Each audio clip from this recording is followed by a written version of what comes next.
Yes,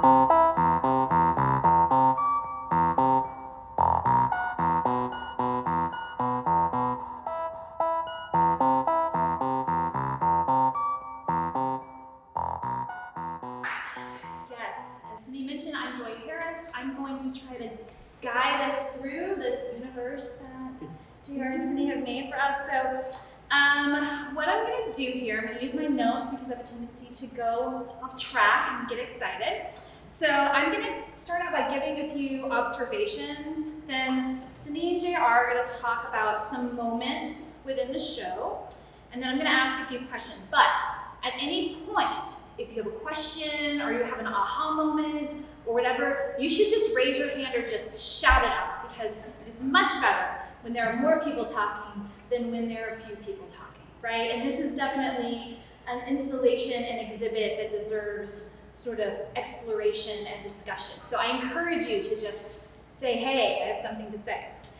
So when I first encountered the exhibition, I felt like I was entering another universe. There are images, objects, artifacts, videos, and fog. We have the remnants of the fog here.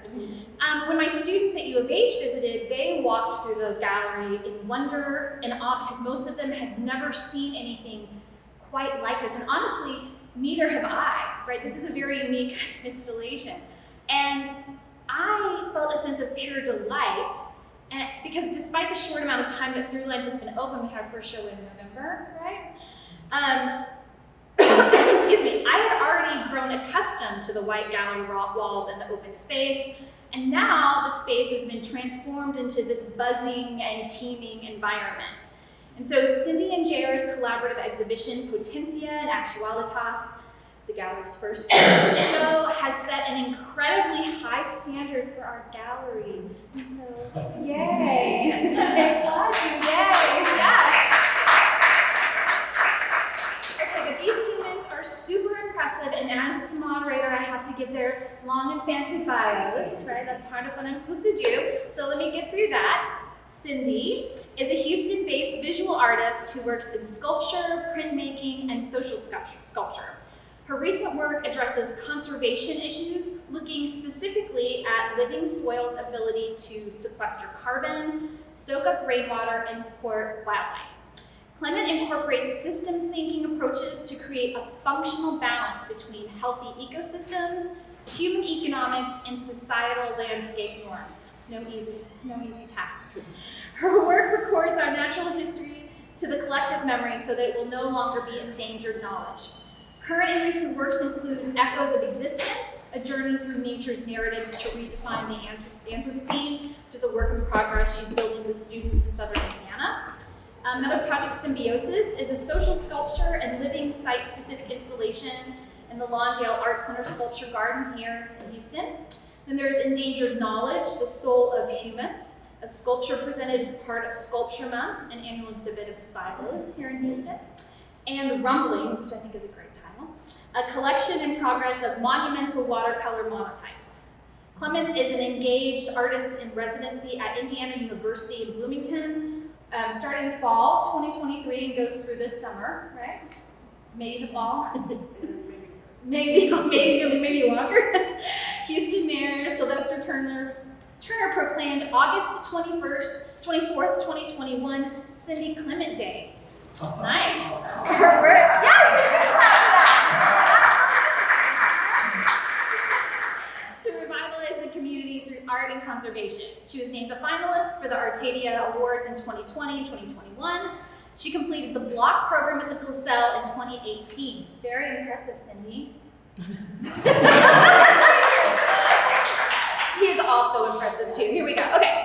JR is a conceptual and research-based artist working in between New York, Washington, D.C., Minneapolis, and now, thankfully, Houston. JR's current practice explores relationships with one specific location intersected with the psychic history that resides at that site. Utilizing the lens, JR investigates and intuits the spatial exchanges occurring among entities at these locations while documenting the geospectral networks embedded within.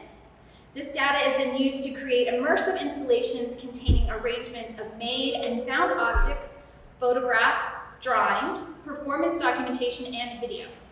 The work, I love this part, the work connects sight to spirit, and serves as a nerve center to find new phenomenological mythologies. So he has a fancy education too. He has an MFA from Mason Gross School of the Arts at Rutgers, a BFA in Art and Visual Technology from George Mason. He's had residencies at the Galveston Art Residency, the Woodstock Birdcliff Guild, the Chautauqua, is that right? Chautauqua. Yes, that, sorry, institution, and the Torpedo Factory in Alexandria, Virginia. He's held teaching positions at Rutgers, George Mason, Gustavus Adolphus College, and most recently here at Rice. He's done his work throughout the U.S. as well as internationally and has worked in several public and private collections. Nice. A lot of school. Lots of papers. All right, let's see. Let's get started. As I mentioned earlier as we were getting started, when I entered the space, I felt like I had entered another universe. But upon reflection, after I left the fog kind of swirling around me, I had an uncanny feeling, maybe you share this, that I had found the sunken city of Atlantis. The inspiration of utopian literature, the quintessential potential never realized. But when I was walking around, this is no melancholy sight of neglect or disrepair. This Atlantis, where infrastructure and found objects float within an underwater habitat, that's also home for butterflies and disco balls, feels quite joyful, right? It seemed a lost dream inviting investigation. In fact, as you enter the gallery, and all of y'all are kind of around this, relics are neatly laid out, begging to be examined. You're immediately transformed into an archaeologist. And as you gaze at all the objects, the line between what is, what was, and what could be seems quite undetectable. So, if I had to pinpoint this location, or possible Atlantis, I seem to find myself kind of in a non-place. You're on the ground amidst shells, dollar bills, and other discarded objects, yet you're in the water. Videos of ponds and living things darting to and fro. But you're also being pulled up to the heavens. And all of these spheres are connected by string and clamps, possibilities for ascent and descent. Temporally, you're floating in non-time, where the past mingles with the present, where butterflies are static and tadpoles are perpetually growing, but never quite grown. Symbolically, language and geometries are at times legible and discernible, and at other times their comprehension is muddied when found alongside spirals and deposits that evoke a sense of mystery and intuition. So you're physically and intellectually kind of in between. But this in between seems somehow to be stable. When you come in, it has a sense of completeness to it. And to me, you seem to be suspended by just the sheer activity of it all. And it's quite intoxicating. So let's look at the title of the exhibition. Actually, it's quite convenient because y'all are right in front of me. And they put it on a wall, so I feel like I should actually attend to it. And I had to dig back into my high school lab, thank you very much. And I recall that Potentia points to force or power, which is where, of course, we get the word potential. And Actualitas points to existence or reality, where, of course, we get the word actuality. These are more eloquently mapped out and on the wall, and you can read those. Maybe you read them while we're talking. So what JR and Cindee seem to me to tell us is that this exhibition is about the relationship between the potential and the real. Now, the Latin duo Potentia and Actualitas finds its sister translation in Greek, which is dynamis, which is potential, and energia, which is actuality. And these terms are discussed at length throughout the writings of Aristotle. The pair usually describe the tension between, you think of it, who you are and what you could be. Said another way, are you living up to your potential? For Aristotle, this not only has teleological implications, which is a fancy way of saying, are you achieving self-actualization and realizing your goals? But for Aristotle, it also has personal, ethical, and political implications, and I think that's relevant here. For Aristotle, the more you actualize your potential, the happier you become. And that happiness inspires you to act ethically, which in turn elicits the virtuous actions that become the foundation of a just community. So happiness literally means in Greek eudaimonia, which is a compound word in Greek for good daemon. So we get the word demon from daemon, which are these like spirits that go between the gods on Mount Olympus. See, you know what I'm talking about. And so the gods from Mount Olympus have commanded the daemons to bring good tidings and good luck to you. So for Aristotle, just here, happiness is an attunement rooted in being our best selves, which allows for fair behavior and a possibility for communal justice. Yet happiness, which is a worldly affair, connects us with the heavens. So it's the best possible worlds that are not ever limited by time. So I'm a philosopher, if you haven't noticed. And philosophers love to spend a lot of time talking about words, bending and twisting them to their will, or so my husband says. And so I want to go back to the word energia and pause here, because despite its seemingly straightforward relationship with dynamis, this act of potentiality, energia has bountiful, albeit complicated and contradictory meanings and I think that's what's happening in this exhibition. So there is a philosopher in 1956, and he published this entire article on all the various meanings of the word energia in Aristotle. And it's found in the philosophy and phenomenological research. And yes, I have access to this article. And in this article, Dr. Chen lays out more than 10 ways that Aristotle uses the term energia. Aristotle uses energia to talk about actuality, that which actually exists, but he also uses it to describe the process of being actualized, and in some instances, the state of being perfectly actualized. So that is to say, energia is what something actually is, how it becomes what it is, and the epitome of what it is. So there are the first three uses. Next, Aristotle uses energia to talk about form, so how an object is organized, like the shape of a sculpture, and similarly, how the body is organized via the soul. So these are numbers 4 and 5. Also, energia is the state of being actualized, which implies a moment of stasis, but it's also the state of pure activity, what we would commonly think of the word energy. So that's 6 and 7. Lastly, Aristotle considers energia as a way of sensing the world intellectually, intellectualizing the world, and contemplating the world. Numbers 8, 9, and 10. In short, there's a lot going on with energia for Aristotle, on all of which he elaborates on this great article if you wanted to have it with me. But I would say also there's a lot going on in here, right? But why is all of this Greek stuff important? Why look at this confusing word in the context of this exhibition? Reflecting upon my first encounter with the installation, I was, quite honestly, at a loss for words. So he said non-place and non-time, yes, but that's a really negative way to think about such a bountiful and electric environment. It has a feeling of hopefulness and optimism that this non-this or non-that just doesn't capture. As I look back to what Cindee and JR wrote about their work, and I reflected on my experience more deeply, I realized that the complexity of energia was the only word I could find that approximates this special kind of exhibition and experience.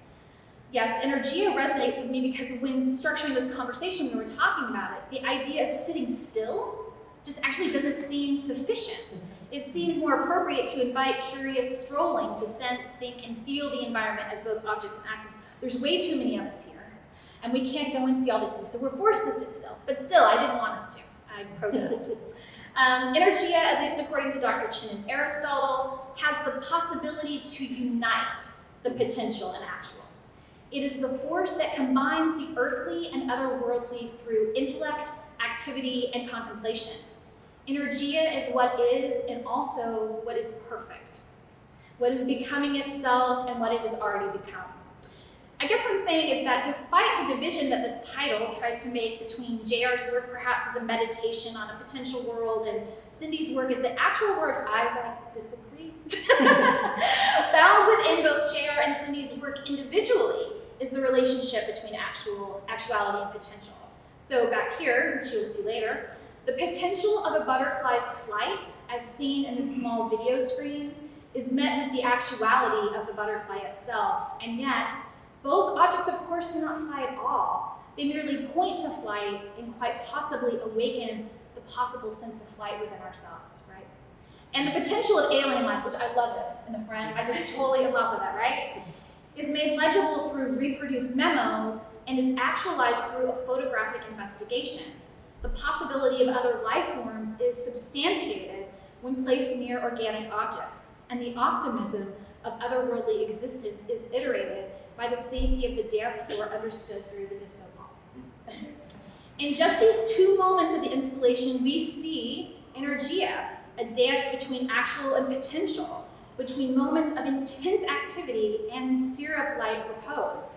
The simultaneous exertion of these dynamic forces suspends us in moments of awe and wonder, where the real and the imagined, what is and what could be, what is JR's work and what is Cindee's work, is absolutely confused. Via these strings that JR has installed, which are grounded to the earth, yet connect us to the heavens. And so for me at least, the curiosity I feel in this room solicits a sense of happiness. The moment when we imagine gods of Olympus send us their good daemons. So, I love this show. If it's not obvious, I really love it. It's really touched me. So those are my thoughts. So we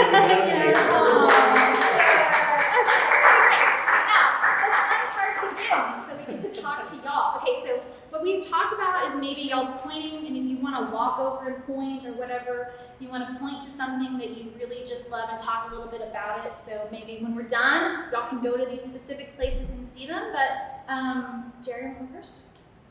Sure. Okay. I'll say first, again, that was really, really great. And it was really, Cindee can attest to this. When we were talking about the title, we were trying to condense all of that down into a blurb that we could send out to press and have on the wall. And it was really, really hard to try to kind of narrow all that down because we are thinking about all of that stuff, but how do you say that in 2 sentences, And so I was worried that might not get across to a lot of people, so I'm really, really happy that you picked up on all of that. Because that was definitely, all of that was floating in our minds. Okay, so my favorite parts. Well, I will say, okay, so you mentioned it in your remarks, so I'll talk about this piece that's kind of over here in my left-hand corner, which is the blue sky. Underneath it are printed out documents that are declassified Project Blue Book documents of a UFO sighting that was reported here in Houston. I have a larger practice where I do a lot of driving just for my life, but for the past several years, I've been researching these blue book documents, and on my travels, I stop at the locations where there have been sightings. Not to get too into the weeds about Project Blue Book, but it was an endeavor that was not necessarily set up to report UFOs. It was an endeavor set up by the military to gaslight and debunk what people were seeing, not only for alien life, if you believe that, but also because of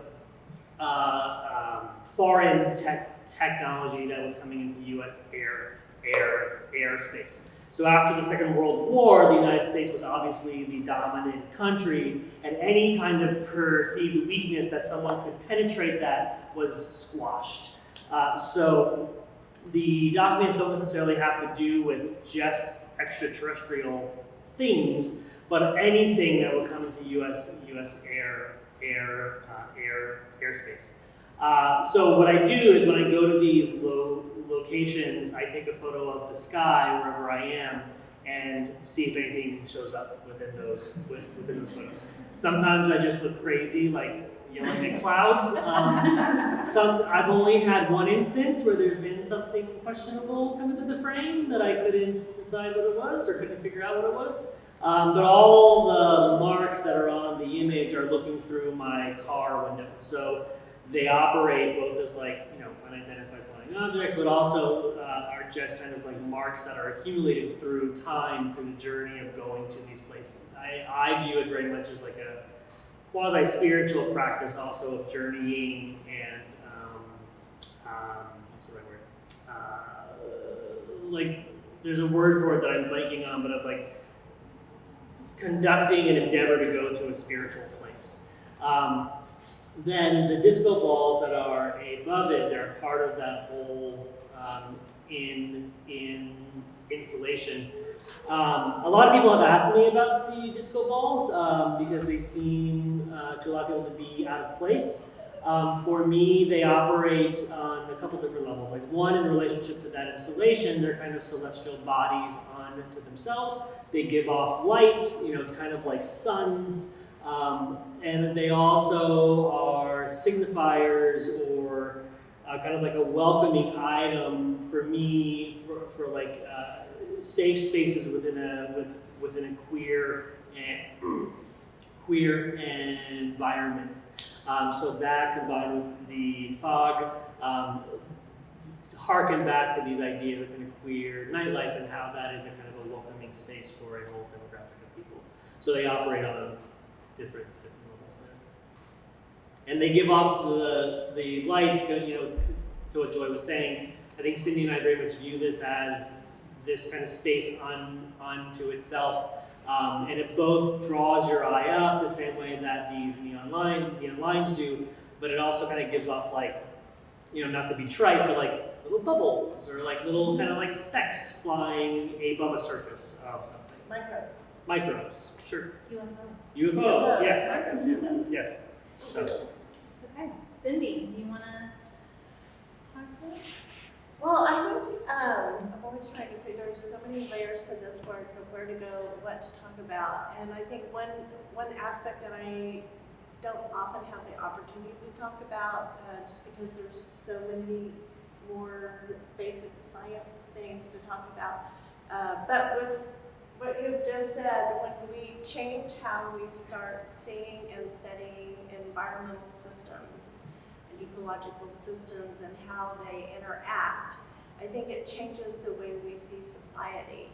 And I think that's a whole nother writing and lecture and talking about when our language of the way we describe things that happen in nature right now is very much based on an economic system takeover and that type of thing.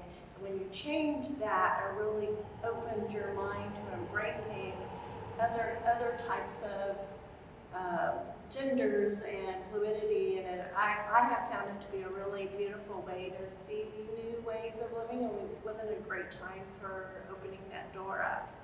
So it's not often we get to address that. It's like a topic that's like after many other layers.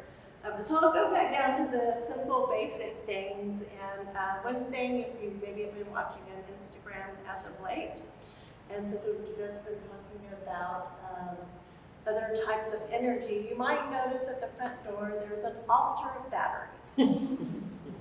It's a small piece that JR never really even mentioned to me he was going to install. So, it wasn't something we were talking about. And to me, and I think you said it's kind of for fun. So if you look at modern movies about ghosts and that type of thing, they have energy packs and goes off and steal and sing correctly right. And so I decided that I should, because we're kind of collaborating and responding to each other. So the other day, I think maybe Tuesday, I decided to make an offering to the battery altar, and I glued some chrysalis.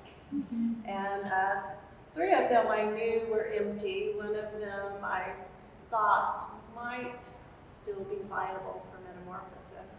I came in the next day, and a Roykovich butterfly had just emerged, and immediately, once she dried her wings off, I think it's a girl, I don't know, jumped up onto the batteries, and then flew to the window. I caught her and opened the door, and she flew out, but that was just a really fun moment. I was hoping she would emerge today, but that didn't happen.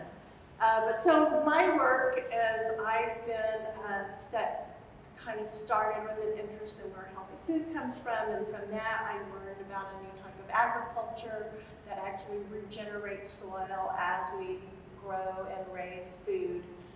very much how things were done before industrial agriculture. I felt that that was going to change the planet until I started realizing that because our government subsidizes agriculture, that that's not going to happen because the economic system and the political systems it's very complicated.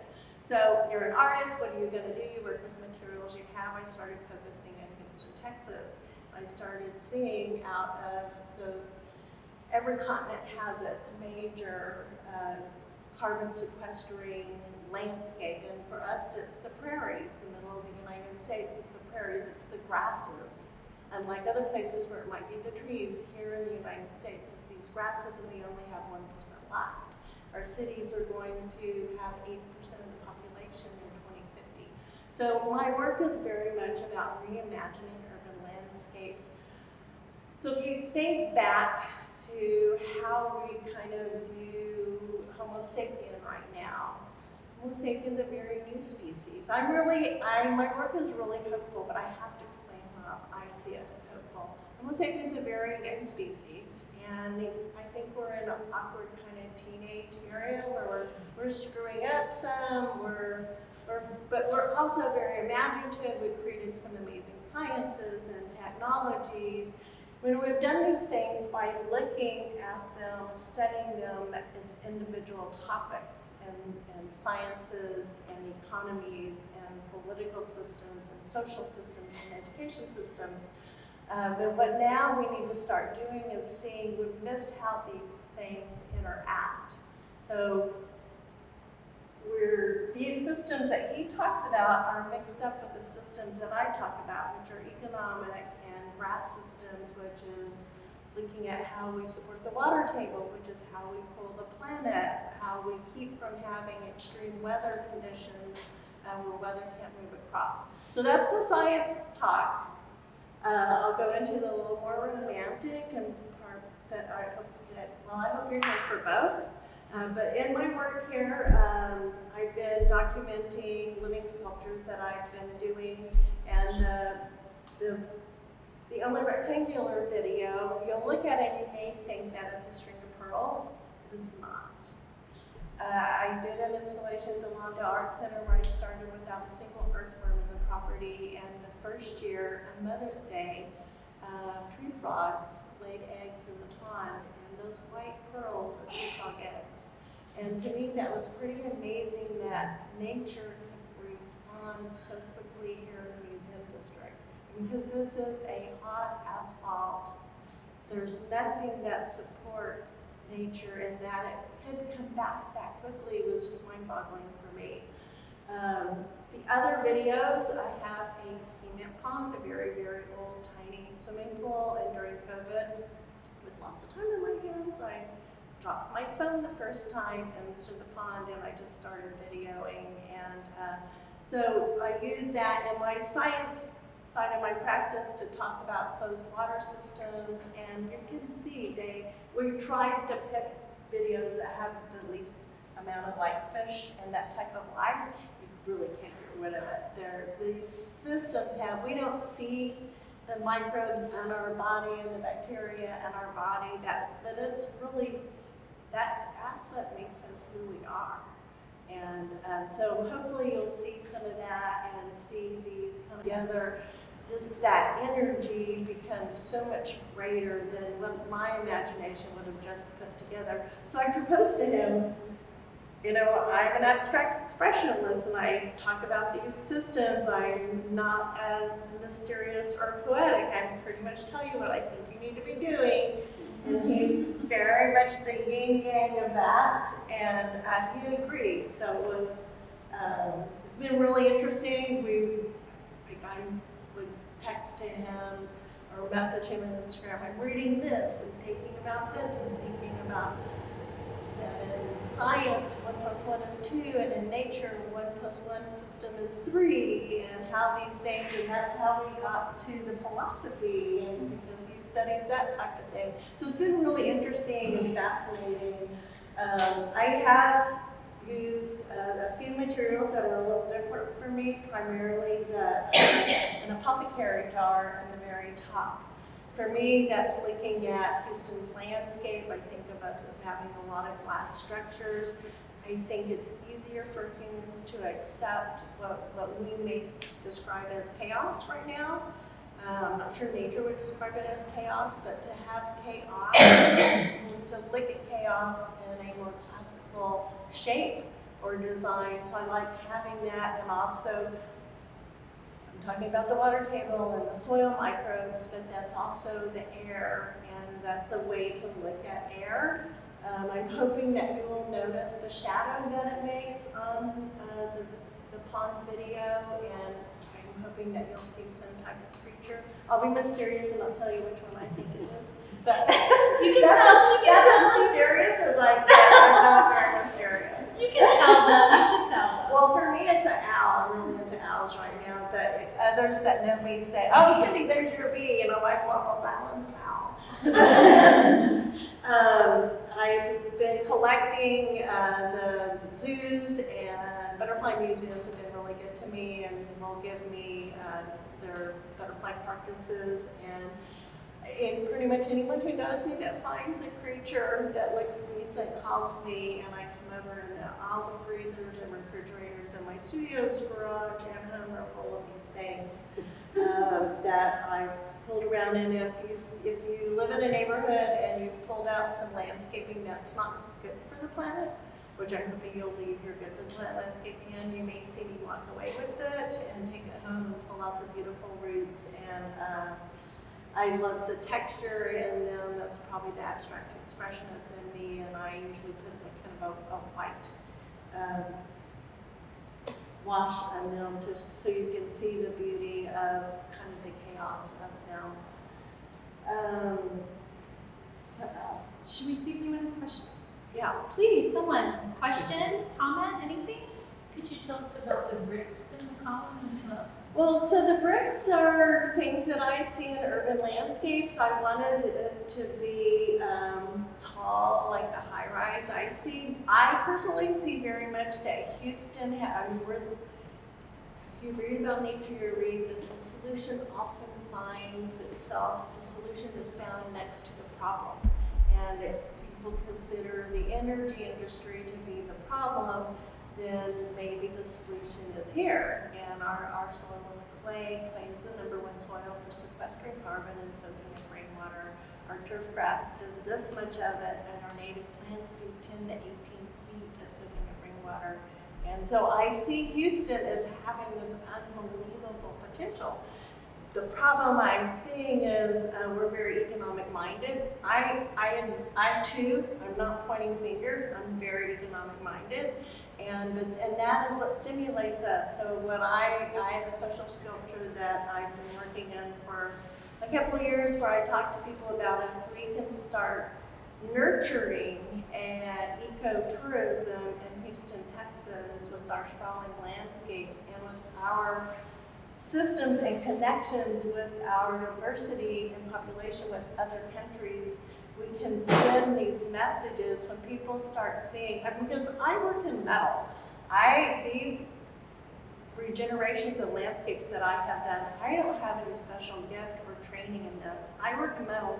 I just Googled native soil, indigenous soil, where do you get it, and ask questions and put it in, and the nature has done the rest. But I'm very accepting.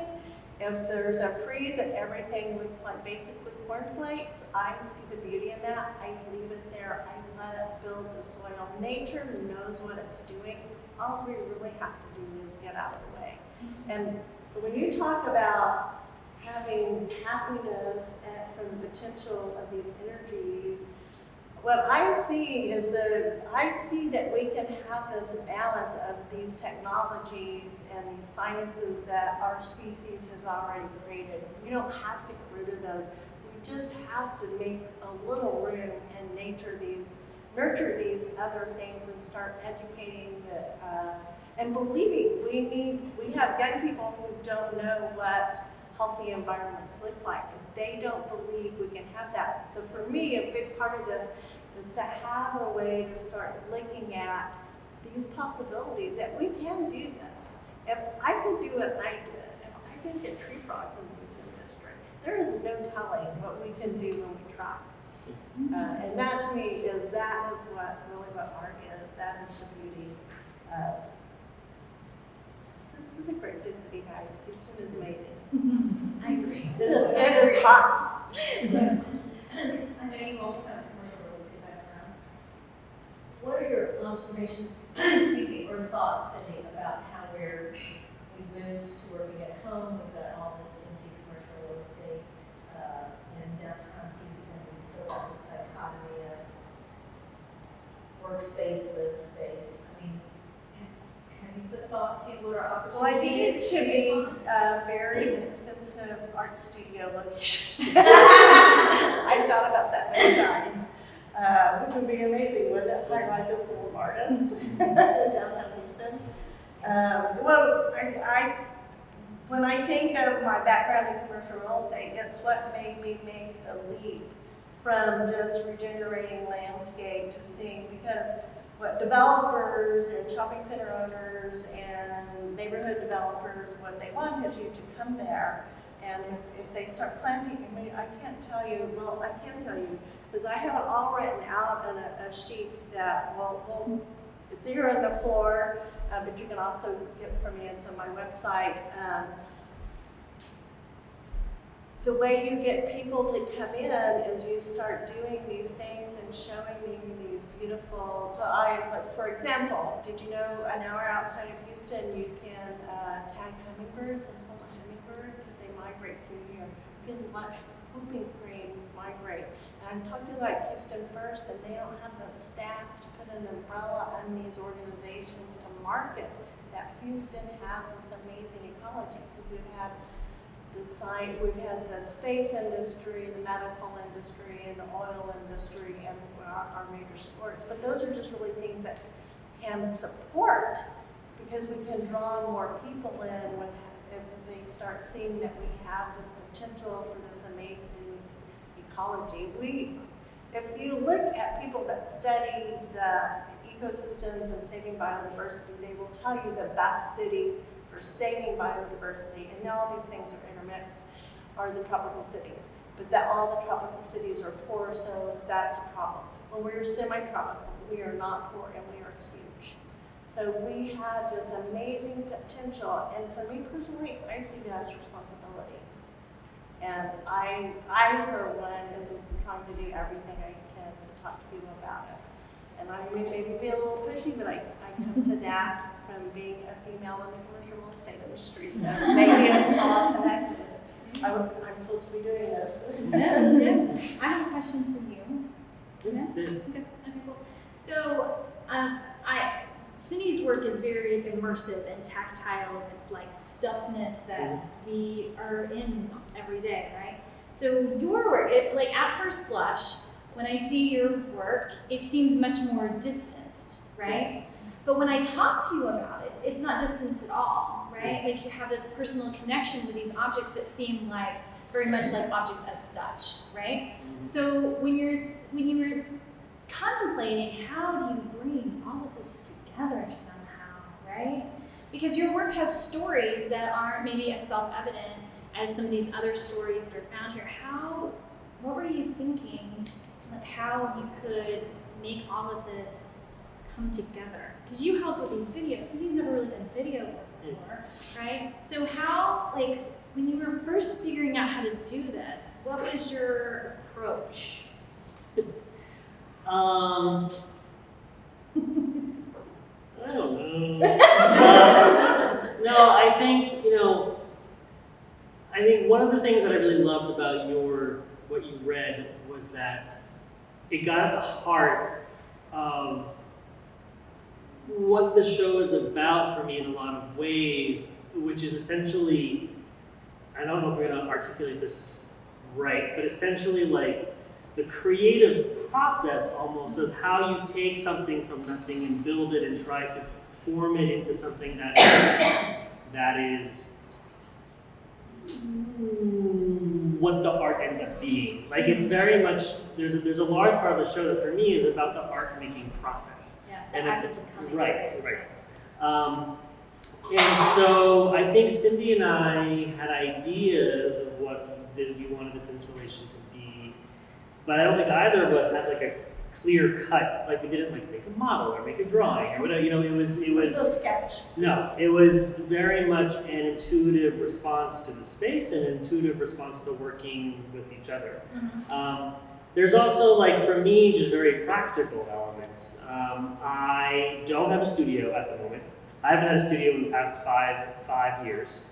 A lot of the things that I work with, I reuse, both for ecological reasons, but also just because it's what I have. I'm an artist who very much responds to a space and takes what they have and what they have the means to have in order to create work. And so I had these artifacts. I have worked with the string. And so it just kind of, it was very much a creative process unto itself. Cindee and I came in, she knew that she had these videos that she wanted to show. We set the videos, and then we kind of did things in response to how we placed other things. It was very much a call and response type of way to build a show. We talked about this a lot, but Cindee's more of a morning person, I'm more of a night person. So like Cindee would come in, do some arrangements. I think one of the first things she did was set the pillar with the apothecary jar. I would come in the afternoon, we would overlap for about an hour, and then I would work at night, and then we continue the cycle for like two weeks. And so it was very much an intuitive response to the space and to how we were working off of each other. Yeah, so when I came in to see the show the first time, the table wasn't up front. And then through this act of becoming creative, the table showed up. And when the table showed up, I was like, oh, this was missing the table. It needed a table. So even after you had installed things, you were like, no, this it hasn't quite become exactly what it needs to become yet. And that's like very brave, because sometimes you get to a point where you're like, I just can't touch this anymore because it's up, I can't touch it. But you're like, no. That's what I did. Right? And then when he did that, I was like, I love I that. mean, That was truly, awesome. it totally. It's not over till it's over. That's right. Well, I think like Cindee often talks about this idea of like urban landscaping and our need to be perfect all the time. Like lawns have to be perfect, shrubs have to be perfect, everything has to be perfect. And I am not like that at all. I think part of that comes from my not having a studio, so I use gallery shows in order to like work, because I don't really have the means to work at this scale otherwise. But I also am very much against, like, and I'm going to say this is my personal feeling, however you feel about art making and art and galleries and whatever, I totally respect, but I am very, I'm not against, but I grow tired of solitary things on walls and white spaces. I think that the gallery can be activated in a way that is much more dynamic if we allow ourselves to not necessarily think that once the show opens, that's it. And it has to be static. I think things should grow, things should change, just like the natural world. We talked about this also, but when we first set the videos, it was late March, I want to say. And so as like spring has sprung and summer comes, it gets really brighter. So there's a point in the day where the videos kind of fade because the sun is so bright coming in through those windows. The natural world changes. I don't know why we are so stuck on this idea that things just have to be the same all of the time at a certain starting point. So, like you said, when we had the opening, I was like, something's missing there. Like something needs to be there. And so you answered the call. Which I had always felt that, but then we like finished the night before it opened, and so to me it was like, okay, it looks good. So I was so thrilled really when you brought that in. Do we have any other questions from the audience? Comments? Observations? Could you tell us a little more about these things over here? This is a different project, right? It is. It's meant to be viewed, like I think everything within the show is meant to be viewed as one whole. I kind of view it as like segments almost. So so the part with all of like the dots, for lack of a better word, I work a lot with photography. It's pretty consistent. I have a lens-based practice. I think going into what Joy was saying before, the thing that I like about photography is this actualization of an image, especially on film. It's a quasi-alchemical process. Some kind of like magic happens within the camera. It's very, very scientific, but also very magical at the same time. And so a lot of like quote unquote throwaway frames that many photographers wouldn't keep, I often like because I like kind of what's happening there. And so the two images that are in the back are 35 millimeter color frames where some kind of weird light aberration happened, and I blew them up. This one on the side here is a 4x5 film negative that didn't really amount to anything, but there were these little kind of like specks within it that I really liked. They really highlighted the grain of the film. And so I scanned it, brought it into Photoshop, and I replicated all of those dots into that grid that is there. The piece underneath is from the piece that I did in Brunn, which was the second group show that we had here at the gallery, where I connected kind of this neon line into a pattern. It was in the back room if anybody saw it. But again, it followed that type of grid. And so the grid system goes into this idea of not only in photography where grains overlap the grain of the film overlaps in order to create an image, but also into this idea of the systems that Cindee starts to talk about within her work also. So it was this idea of kind of bridging both of those interests. The borders, yeah. So we are about at 12:55. Yeah, time flies. If anybody has any other questions, you can ask it now, or else, both of these artists are more than happy to answer any questions that you may have. I have one more. So Yeah. this large black and white, it almost looks like it could be like a mountain range or a real close-up, like a tree trunk. What is that? It's a rock formation. I've spent a lot of time, like I said, driving, and so a lot of time out west. It was partially inspired. There's a really great book put out by Aperture that has really high definition black and white images of Mars, and I love that book, and I love all of those photos. And so it was partially inspired by that, but it's just basically like a rock face. Cindee has in some of her videos where the lens tilts up and you can see the reflection at the top of the water. So it's reflected at that point. It's a little bit like 2/3 in, and it spoke to me both of formally as responding to Cindee's videos, but also this idea of like an alien planet or an otherworldly environment. And also water infiltration. Right.